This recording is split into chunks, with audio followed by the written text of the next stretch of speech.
예수님의 사역이 한창일 때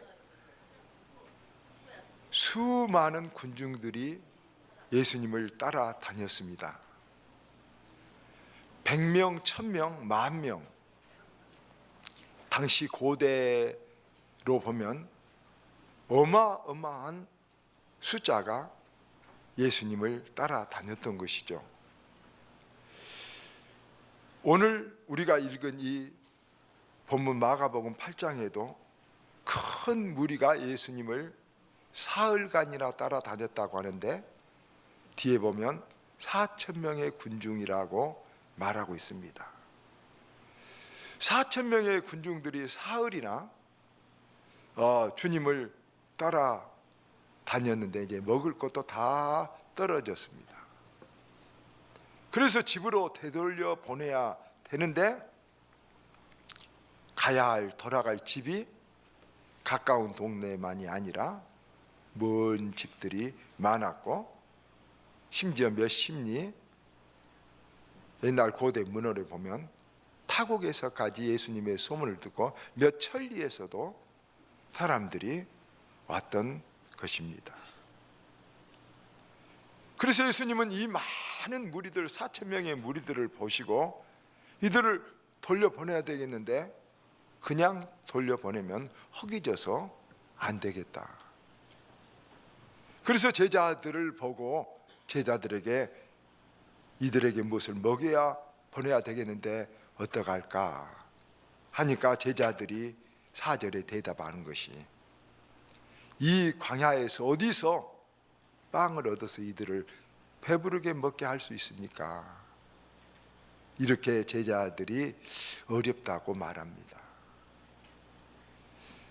여러분, 이 광야에서, 그 말은 광야는 음식을 구할 수 있는 것이 아니죠. 환경이 어렵다는 것이죠. 누가? 그러니까 그럴 능력이 있는 사람, 돈 있는 사람도 없다는 것이고 어디서 어떻게 방법도 전혀 없다는 것이니까 결국 제자들의 말은 환경도 안 되고 사람도 없고 또 무슨 방법도 없으니까 어쩌면 그런 말을 꺼내지도 마십시오. 그런 뉘앙스를 지닌 말입니다. 그렇지만 제자들의 그런 생각과는 전혀 다르게 우리 본문에 놀라운 이적이 일어났습니다. 모든 군중 4,000명이 먹고도 7광주리가 남는 기적의 역사가 일어났다는 것이 오늘 본문의 내용입니다. 우리 인생도 살다 보면 해야 할 일은 있어요. 꼭 해야 되겠는데 환경도 안 되고 사람도 없고 노하우 방법도 없어요. 그럴 때 여러분은 어떻게 해야 합니까? 그냥 망연자실하고 앉아 있거나 에이 되는 대로 흘러가지 하고 낙심할 때가 많이 있죠. 저는 이 말씀을 우리 교회에 부딪혀서 생각해 봤습니다. 하고자 하는 일, 해야 될 일은 많은데 환경이 어려워요. 사실 사람도 좀 없어요. 방법도 해봐도 어려워요. 그래서 우리가 에이 되는 대로 지금 흘러가자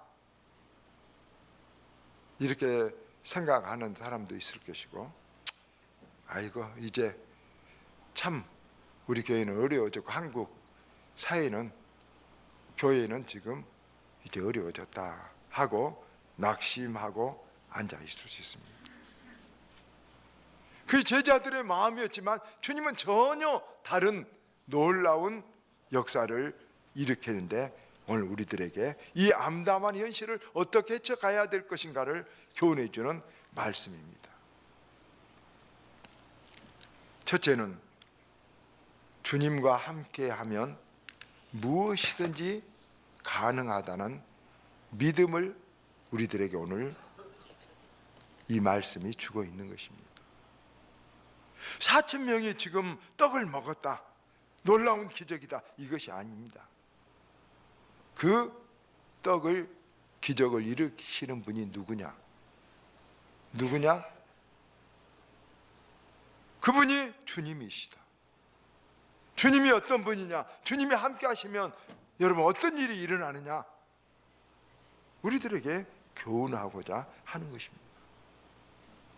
우리 기독교 신앙의 면을 두 가지로 이야기하면 하나는 믿으라고 하나는 따르라입니다. 믿으라는 말은 무슨 말입니까? 예수님이 내 죄를 대신한 나를 구원하는 구세주라는 의미입니다. 따르라는 말은 무엇입니까? 예수님처럼 의롭고 바르게 살라는 것입니다. 우리 성도들 중에 보면 믿으라 이 말을 잘 간직하면서 따르라 이런 신앙이 없는 사람들 참 많습니다. 그래서 믿는다고 하면서도 세상에 빛과 소금이 못된 사람들 많습니다. 그런가 하면 어떤 사람은 따르라는 있습니다. 착하게는 살려간데 예수님이 구세주인 것을 믿지 않고 사는 사람들도 많이 있습니다. 물론 두 가지 다 없는 사람도 있습니다. 그러나 우리는 뭐가 있어야 됩니까? 믿기도 하고 따르기도 해야 아름다운 것입니다. 그런데 우리가 여기서 믿으라는 말과 따르라는 말 중에 여러분 무엇이 우선이고 무엇이 더 중요하겠습니까? 믿으란 말과 따르란 말과 무엇이 더 우선이겠습니까? 여러분 믿으라가 우선입니다. 아무리 주님이 도덕가고 아무리 주님의 모습을 본받고 주님이 세상을 여러분 바꾸는 혁명가라고 추정할지라도 예수님을 나의 주, 나의 왕, 나의 구원자로 받지 않으면 그 신앙은 헛것입니다. 도덕 윤리로 끝나고 마는 것입니다. 그래서 히브리서 11장 6절 믿음 없이는 하나님을 기쁘시게 하지 못한다. 도덕 윤리로는 하나님을 기쁘시게 못합니다. 여러분 어떤 공로로는 하나님을 기쁘시게 못합니다. 믿음이 있어요. 그 믿음은 예수가 나의 주 나의 하나님이란 믿음을 가질 때 하나님을 기쁘시게 한다겠습니다. 그래서 주님은 우리의 구세주입니다. 여러분 죽음에서 우리를 구원하십니다. 그런데 죽음에서만 구원하신 것이 아니라 알 것은 여러분 병마에서도 우리를 구원하십니다. 가난에서도 우리를 구원하십니다. 미움에서도 우리를 구원하십니다. 모든 것에서 우리를 구원하. 그래서 수고하고 무거운 짐진 자들아 다 어떤 짐도 다 지고 주님 앞에 나오라겠습니다. 죽음에서만 우리를 구원한다고 믿는 사람은 이상적이나 관념주의적인 행동이 없는 신앙을 가지고 있는 사람들이 많습니다. 우리가 살아계신 하나님이라고 말하는 성경, 하나님이 살아계신다는 말은 무슨 말이냐? 지금 이 우리 속에서 우리의 삶 속에서 세상 속에서 역사하시는 하나님이라는 말이고 하나님은 우리의 도움이시고 우리의 힘이라는 말입니다. 예수 믿는 것은 거기까지 나아가는 것입니다.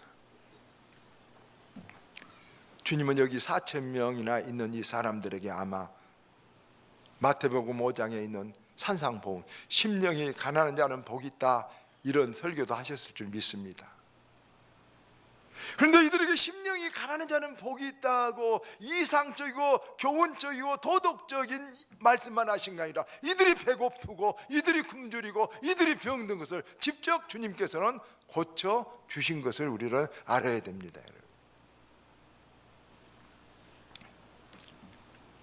마태복음 9장 28절에 보면 소경 두 사람이 예수님께 나와서 우리를 불쌍히 여겨주시라고 우리를 고쳐달라고 예수님을 간구합니다. 그때 예수님께서 마태복음 9장 29절에 보면 소경에게 이렇게 말합니다. 네가 이 일을 능히 할 수 있다고 나를 믿느냐? 너희가 믿느냐? 믿느냐? 소경이 믿나이다 하자 주님께서 말씀하신데 뭐라고 말씀하신 줄 아십니까? 내 믿음대로 되어라. 성경에 보시오, 주님이 고쳐준다는 말이 없습니다, 여러분. 전부 다 주님의 응답은 뭐라고 하냐면, 주님의 응답, 내 믿음대로 되어라고 이렇게 말합니다. 그러니까 이것을 고쳐준다고 믿는 사람은 고침을 받고, 믿지 못한 사람은 여러분 고침받지 않은 것입니다. 많은 사람이, 주님이 이스라엘에 있는 모든 사람을 다 고쳐준 것은 아니었습니다. 주님 계실 때도 이스라엘은 병들어 죽는 사람들이 많이 있었습니다. 가난해 죽는 사람들이 많이 있었습니다. 그러나 주님께서는 주님께 나와서 내 믿음을 가진 자들에게 내 믿음대로 되어라. 그래, 믿으면 되고 믿지 않으면 안 되는 것입니다. 내 믿음대로 되어라. 내 믿음이 너무너무 중요하다는 말씀입니다, 여러분. 여러분이 어쩝니까? 이런 믿음이 있습니까? 우리에게 대부분 이런 믿음이 몹시 작습니다. 여러분, 힘든 일을 겪고 계십니까? 큰 태산같이 할 일을 있겠습니까? 두 가지 성경을 여러분에게 말씀을 꼭 권하고 싶습니다. 빌립보서 4장 13절, 내게 능력 준 자 안에서 내가 모든 것을 할 수 있느니라. 이 말이 믿어지고 이 말이 우리 가슴 속에 살아있게 해보십시오. 놀라운 일이 일어납니다. 히브리서 11장 1절, 믿음은 바라는 것들의 실상이요 보지 못하는 것들의 증거라. 이 두 말씀을 여러분 새해 한번 가슴에 새기고 그 말씀을 따라서 큰 믿음을 여러분 구하고 원해 보십시오. 제자들은 계산해 보니까 불가능했습니다. 그런데 믿음은 계산하지 않습니다. 여러분, 부모는 자식과 계산하지 않습니다. 그래서 가족이 되고 모든 것을 믿고 맡깁니다. 우리 하나님도 우리와 계산하지 않습니다. 계산하지 않기 때문에 십자가를 지시고 우리의 죄를 다 대신해서 돌아가셨습니다. 계산하면 사랑이 사라져 버립니다. 여러분, 계산하면 하나님의 손이 나타나지 않습니다. 그러나 하나님을 믿고 의지하면 하나님이 기뻐하시고 하나님이 손을 내밀어 주십니다. 믿음은 계산하는 것이 아닙니다. 오늘날 계산을 잘한 사람들이 있습니다. 가룟 유다는 계산을 잘했습니다. 그러나 도리어 그의 이성적인 생각으로는 여러분 주님에게 아무런 가능이 없기 때문에 그는 주님을 배반하고 여러분 주님을 팔고 겹길로 사망의 길로 가고 말았습니다. 계산하지 말고 여러분 믿음으로 주님께 나아갈 수 있는 이런 믿음이 있기를 바랍니다. 주님이 있으면 어떤 죄인도 새롭게 살 수 있습니다. 아무리 어려운 상황에 있는 사람도 새로 일어날 수 있습니다. 두 번째, 감사하는 데 길이 있습니다. 오늘 6절에 보면 주님이 그 작은 떡 몇 개 가지고 축사하시고, 축사는 감사 기도라는 말입니다. 여러분, 떡 7개 그리고 4,000명 어마어마한데 이게 감사거리가 됩니까? 한숨거리밖에 안 되죠. 그런데 주님은 그것을 감사하십니다. 감사의 조건이 안 된데 감사하시는 데는 중요한 이유가 있는 것입니다. 무슨 이유입니까? 감사의 능력이 있기 때문입니다. 여러분, 감사라는 그냥 마음의 표현이나 어떤 정서적인 어떤 감정이 아니라 감사는 능력입니다. 정글북이라는 유명한 동화 있죠. 영국 작가 키플링이 있었어요. 노벨 문학상을 받았어요. 한 기자가 이 정글북 글자를 세보니까 글자 한 자에 10만 원씩 돼요. 우리나라 돈으로 한 10만 원 정도 돼요. 그래서 기자가 그 키플링에 가서, 선생님, 제가 글자 하나에 10만 원씩 정글북 값을 드릴 테니까 제일 좋은 단어 하나 써주십시오. 제일 좋은 단어 뭘까요? 키플링이 의심 없이 쓰는 거예요. 땡큐. 알겠죠? 땡큐, 감사합니다. 그 키플링의 한 말이에요. 행운의 네이클로바는, 첫째 클로바 한 입은 사랑이다, 두 번째는 믿음이다, 세 번째 소망이에요. 근데 새 이 클로바는 행운이 아니에요. 필요하지만 행운이 되려면 네 번째 감사가 있어야 된다 그랬어요. 여러분, 감사가 없어요. 좋은 거 많이 있으면서, 든든한 사지백 조당 육보를 가지고 있으면서 이 하나 아프다고 찌푸리고 신경질 내고 화내고 남 상처 주고 그런 사람들 얼마나 많은지 큰 복을 받을 수 없어요. 해결할 수가 없어요. 여러분, 감사하시길 바랍니다. 감사. 마지막으로 작은 것이라도 최선을 다하는 것입니다. 많은 사람들을 먹이러 갈 때 제자들이 엄두가 안 나니까 포기합니다. 마가복음 6장에 보면 군중들을 해산시키자고까지 합니다. 그런데 어떻게 떡 7개 그리고 2마리 생선이 나왔습니다. 여기가 마중물처럼 기적이 생긴 것입니다. 여러분, 하나님의 복은 우리가 감사라니까 무조건 감사만 가만히 있는다는 거 아니에요. 아까 그 최 목사님도 삼성병원에서 수술도 받았어요. 그래도 불가능하다고 했어요. 식이요법도 했어요. 그래도 그건 안 된다 그랬어요. 다 가만히 있는 거 아니에요. 자기가 할 수 있는 최선의 일을 하는 거예요. 여러분, 작은 것이라도 최선을 일을 하는 거예요. 작은 거 갖고 낙심만, 이거 보면 낙심하지 말고 주님 손에 들여주면 전혀 다른 것으로 바꿔줘요. 손자병법에서 이런 말이 있어요. 어려울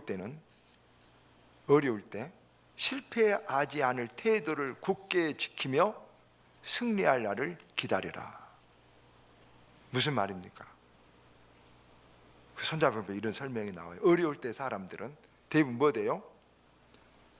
절망하고 불평하고 인간관계도 멋대로 해버리고 얼굴 찌푸리고 그렇게 살아요.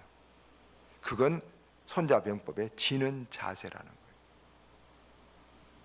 그럼 대부분 어려울 때 우리는 그런데 그렇게 해요. 어려울 때 어떻습니까? 절망이 나와요. 낙심이 나오고 자기 한없이 작게 보이고, 그래서 사람에게 만날 때도 불평하고 말 아무렇게나 하고 인간관계 깨고 얼굴 찌푸리고. 그건 손자의 말도 지는 자세라니까요. 근데 어려울 때 이기는 자세, 그럼 이기는 자세는 뭐라요? 작은 일을 성실하게 해요. 이기는 자세. 인간관계 더 잘 맺으려고 노력해요. 의리를 지켜요. 대의를 따라요. 얼굴과 삶은 더 친절하고 밝게 여러분 표정을 해요. 옷도 단정하고 깨끗하게 입어야 돼요. 이것이 손자는 지지 않는 자세를 유지하는 거죠. 그리고 기다리며, 그리고 계속 그렇게 기다리면 반드시 좋은 때가 찾아온다. 그런데 많은 사람들은 어려우면 이기는 자세가 아니라 지는 자세의 모드로 딱 변화되는 거예요. 여러분, 우리는 물론 어려울 때 앞에 말한 대로 이기는 자세를 갖기는 쉽지 않아요. 그래서 굳게 지켜야 된다는 말이에요. 여러분, 우리가 한번 어떤 직원을 뽑을 때, 누구하고 여행을 가려고 할 때, 내 방에서 내 집에서 같이 살려고 할 때 어떤 사람하고 살고 싶어요? 얼굴 맨날 찌푸리고 있는 사람, 맨날 불평 두두두두 하고 다니는 사람, 맨날 낚싯바늘처럼 뭐만 걸리면 비판만 하는 사람.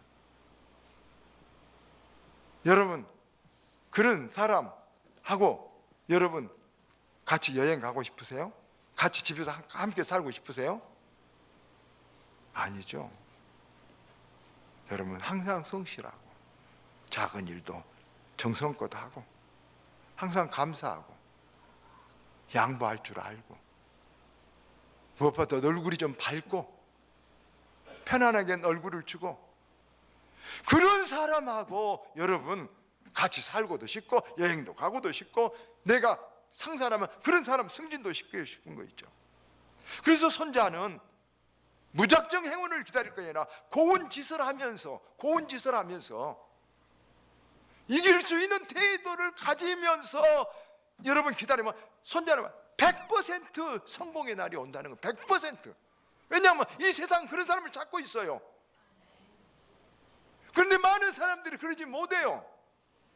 좀 어려우면 막 얼굴 찌푸러지고 불평하고 원망하고 싸우고 남하고 막 이렇게 막 계속 엉클어지는 거예요.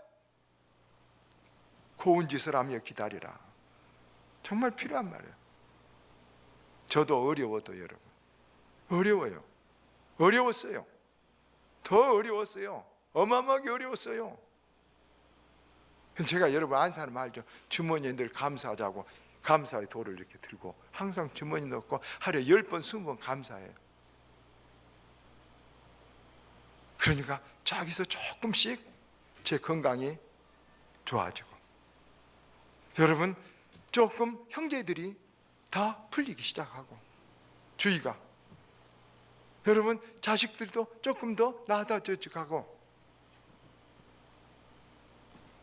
저도 그래서 그 손자병법에서 있고 여러분 하나님이 보시기에 고운 짓을 하면서 기다리라고 어떤 경우도 절망하지 않고 웃으면서 사랑을 베풀면서 더 없어도 제 주머니 비어도 나눠주면서 참고 기다리면서 살아갑니다.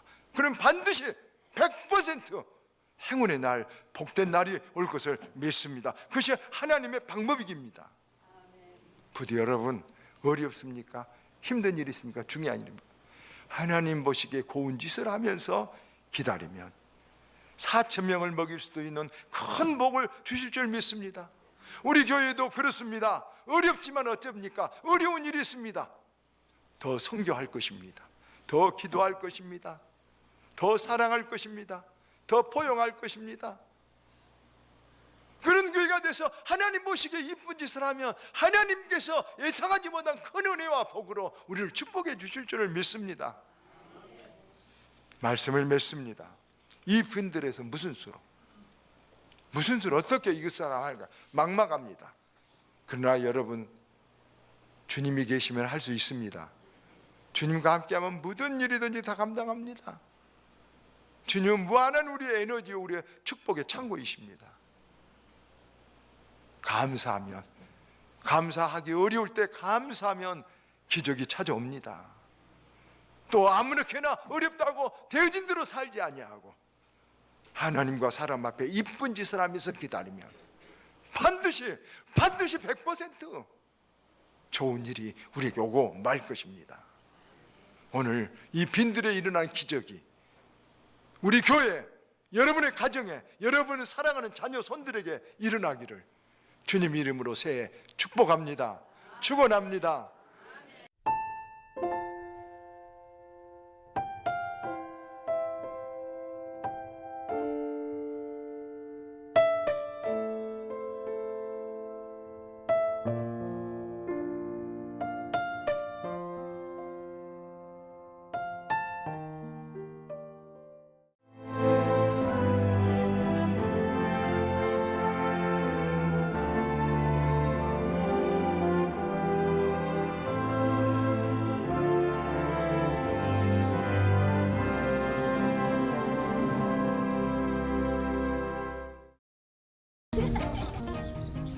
전력선과 멀리뛰기, 전력선과 높이뛰기, 전력선과 사이뛰기.